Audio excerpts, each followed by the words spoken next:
Wow, huge amount. Look at the UN, 22.5 billion, INGOs 19.8 billion, NGOs $6.5 billion. They spent around the world. And that money goes mostly from Western countries.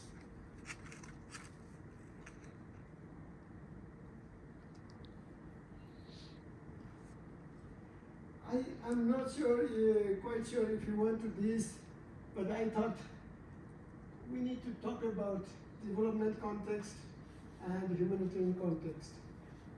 Of course, development context is long-term thinking, sustainable development, which means,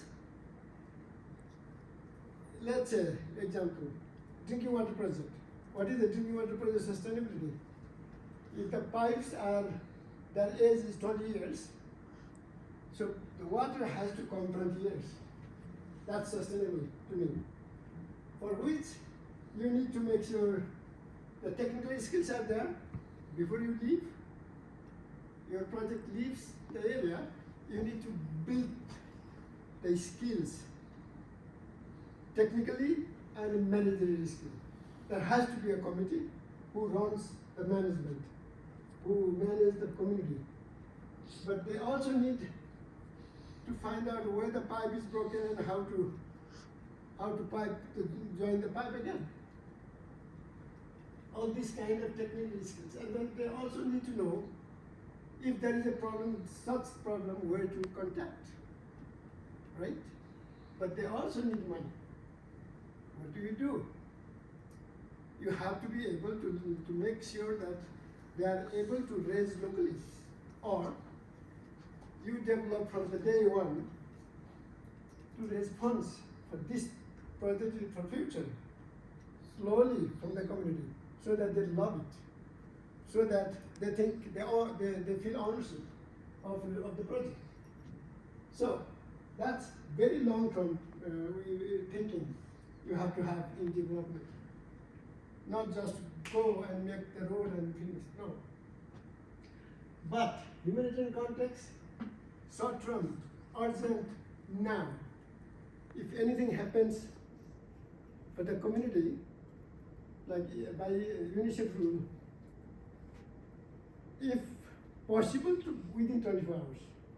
If not latest than 48 hours. UNICEF has to reach that area, has to start serving, which is why we usually have contingency plan, emergency preparedness plan. What does that mean? Contingency is something which you just think maybe we need this much budget, maybe we need these things.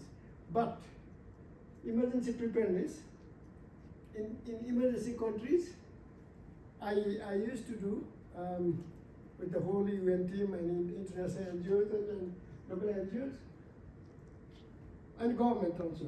We need to discuss what possibly will happen next year.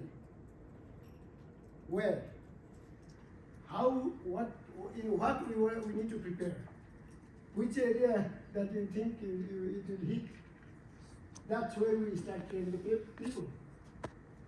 If it is, let's say, earthquake, then we start doing certain things in advance. What materials needed?